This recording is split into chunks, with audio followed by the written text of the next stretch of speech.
कर्मचारियों को मिल सकता है बड़ा तोहफा। इस महीने कर्मचारियों को डबल तोहफा दे सकती है सरकार।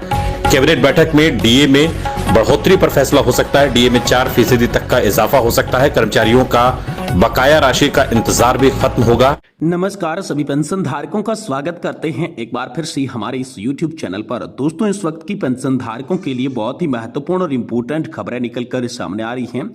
जी हाँ दोस्तों, पहली बड़ी खबर की बात करें तो ईपीएस 95 पेंशन भोगियों की श्रम राज्य मंत्री शोभा करंदलाजे, कर्मचारी भविष्य निधि संगठन और सांसदों से हुई बड़ी मुलाकात। सेंट्रल बोर्ड ऑफ ट्रस्टीज की मीटिंग से आ सकती हैं आम सभी के लिए अच्छी खबर। तो आखिरकार दोस्तों, केंद्रीय न्यास की बोर्ड की बैठक से आम सभी के लिए क्या बड़ी खबर निकल कर आएगी। कर्मचारी भविष्य निधि संगठन, सांसद और श्रम राज्य मंत्री शोभा करंदलाजे से ईपीएस 95 पेंशन भोगियों की कैसे मुलाकात हुई है और इसमें आम सभी के लिए क्या बड़ी और अच्छी खबर निकलकर सामने आ चुकी है, इसके बारे में दोस्तों आज की इस वीडियो के अंदर संपूर्ण रूप से जानकारी आप सभी को दी जाएगी। वहीं दोस्तों बात करेंगे ईपीएस 95 में न्यूनतम पेंशन 9,000 रुपए होगी। जी हां दोस्तों, इसी महीने से आप सभी को यहाँ पर जो है ईपीएफओ की बैठक जो होने जा रही है उसमें आप सभी को मंजूरी मिल सकती है। तो आखिरकार कर्मचारी भविष्य निधि संगठन की बैठक के अंदर यहाँ पर ईपीएस 95 न्यूनतम पेंशन 9,000 रुपए किस तरीके से और किनको लाभ मिलेगा, कब से ये मिलेगा, इसके बारे में भी दोस्तों आज की इस वीडियो के अंदर संपूर्ण रूप से जानकारी आप सभी को दी जाएगी। वहीं दोस्तों पेंशनर्स के लिए संसद का चौंकाने वाला फैसला सामने आया है। न्यूनतम पेंशन में दोस्तों हम सभी के लिए बड़ी राहत मिली है। ईपीएस 95 न्यूनतम पेंशन पर नया अपडेट निकलकर सामने आ चुका है। 2,000 रुपए तक पेंशन बढ़ाने के लिए 4,000 करोड़ रुपए सालाना दरकरार करके पेंशन धारकों को देगी सरकार। जी हां दोस्तों, इसको लेकर भी आप सभी के लिए बहुत ही बड़ी खबर निकलकर सामने आ चुकी है। तो इसके बारे में भी आज की इस वीडियो के अंदर बात करेंगे। यानी कि दोस्तों ईपीएस 95 पेंशन धारकों से जुड़ी 3 प्रमुख बड़ी खबरों की चर्चा आज की इस वीडियो के अंदर करेंगे। इसलिए आपसे निवेदन करते हैं कि अगर आप ईपीएस 95 पेंशन धारक हैं तो दोस्तों इस वीडियो को आप लास्ट तक देखिएगा।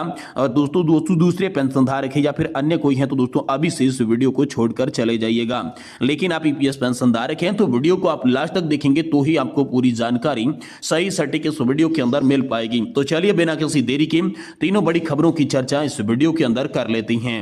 जी हां तो दोस्तों पहली बड़ी खबर की बात करें, ईपीएस 95 पेंशन भोगियों की श्रम राज्य मंत्री शोभा करंदलाजे ईपीएफओ सांसदों से मुलाकात हो चुकी है। सेंट्रल बोर्ड ऑफ ट्रस्टीज की मीटिंग से आप सभी के लिए अच्छी खबर आ सकती है। जी हां दोस्तों, भाजपा सांसद अनुराग ठाकुर, मनोज वाजपेयी को पेंशन भोगियों ने खरा खरा सुना दिया है। तो चलिए विस्तार से बात करते हैं। देखिए दोस्तों, ईपीएस 95 पेंशन भोगी लगातार न्यूनतम पेंशन को लेकर आंदोलन कर रही हैं। नेशनल एजुकेशन कमेटी यानी कि एनएससी के सदस्य श्रम राज्य मंत्री शोभा करंदलाजे समेत कई वरिष्ठ नेताओं से मुलाकात कर चुके हैं। अब सबकी नजर सेंट्रल बोर्ड ऑफ ट्रस्टीज की 6 नवंबर को होने वाली बैठक पर है, जहां पर सकारात्मक फैसला लेने की दोस्तों आप सभी के लिए उम्मीद बताई जा रही है।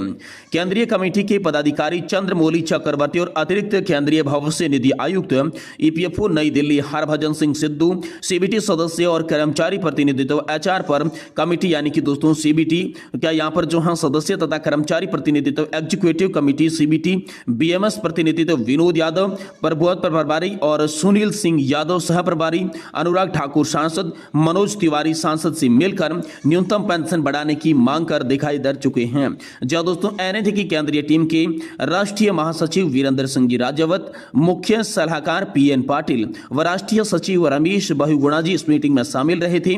उपरोक्त दौरों के दरमियान प्रदेश के पीछे कार्य करने वाली महाराष्ट्र, गुजरात और कर्नाटक की टीम भी सक्रिय रही थी। राष्ट्रीय अध्यक्ष कमांडर अशोक जी रावत की महाराष्ट्र के दौरे के बाद 1 तारीख को आजाद मैदान मुंबई में रैली हुई। विभिन्न प्रदेशों की सभाएं जारी हैं। तो वहीं दूसरी ओर ईपीएस पेंशनर्स की मांग को मंजूर करवाने के लिए सेंट्रल बोर्ड ऑफ ट्रस्टीज के अंतर्गत बनी नई उप समितियों और आगामी मीटिंग और आगामी सेंट्रल बोर्ड ऑफ ट्रस्टीज की मीटिंग को ध्यान में रखते हुए प्रयागराज की सभा के पश्चात 3 सदस्यीय एनएटी के केंद्रीय टीम का गठन कर उन्हें दिल्ली भेजा गया। नेशनल एजुकेशन कमेटी के द्वारा 24/10/2024 से 28/10/2024 तक संबंधित महानुभावों ने विभिन्न स्तर पर वार्ता का क्रम जारी रहा था। तो दोस्तों सीबीटी की एचआर पर समेत कमेटी के कर्मचारी प्रतिनिधि और सीबीटी सदस्य हरभजन सिंह सिद्धू से भी मुलाकात हुई। सिद्धू जी ने यहां पर जो है एनएससी के प्रतिनिधि मंडल की ओर से निवेदन किया गया कि सब कमेटी दिनांक 25/10/2024 को संपन्न होने वाली बैठक में मिनिमम व हायर पेंशन का मुद्दा उठाकर सीबीटी के एजेंडे को समाविष्ट कर आगामी सीबीटी की बैठक में प्रस्ताव मंजूर किया जाए, ऐसा कुछ करना चाहिए। सिद्धू जी ने कहा कि 10/10/2024 को ही समिति का गठन किया गया। 25/10/2024 को सब कमेटी ऑन एचआरए की मीटिंग में इन मुद्दों पर चर्चा कर अंतिम निर्णय आगामी सेंट्रल बोर्ड ऑफ ट्रस्टी में हो, ऐसी सिफारिशें जरूर करूंगा। उन्होंने यह भी कहा कि ईपीएस पेंशनर्स के हित में अपने अधिकार का पूरा सदुपयोग मैं करूंगा। वहीं दोस्तों नेशनल एजुकेशन कमेटी प्रतिनिधि मंडल की ओर से कहा गया कि कृपया 6/11/2024 की मीटिंग को पूरी ताकत के साथ ईपीएस नाडिफा पेंशनर्स की मांगों को उठाने व मंजूर करवाने हेतु योग्य और उचित कदम उठाए जाएं। यहाँ पर जो है कारामोलोयम के स्पष्ट शब्दों में कहा कि दिनांक 27/9/2024 को एग्जीक्यूटिव कमेटी का गठन किया गया। दिनांक 30/9/2024 को एक प्राथमिक स्तर की मीटिंग हो चुकी है। 6/11/2024 की मीटिंग को पूरी तरीके से ईपीएस नाडिफा पेंशनर्स के हितों की रक्षा कैसे हो सकती है, इसको ध्यान में रखते हुए हर संभव यहाँ पर जो है प्रयत्न करने का वादा आप सभी के लिए किया गया।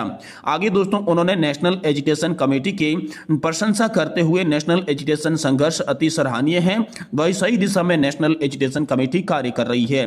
एनएससी के सफलतापूर्वक जरूर मिलेगी, वही पूरी तरीके से आपके साथ सभी नजर आ रही हैं।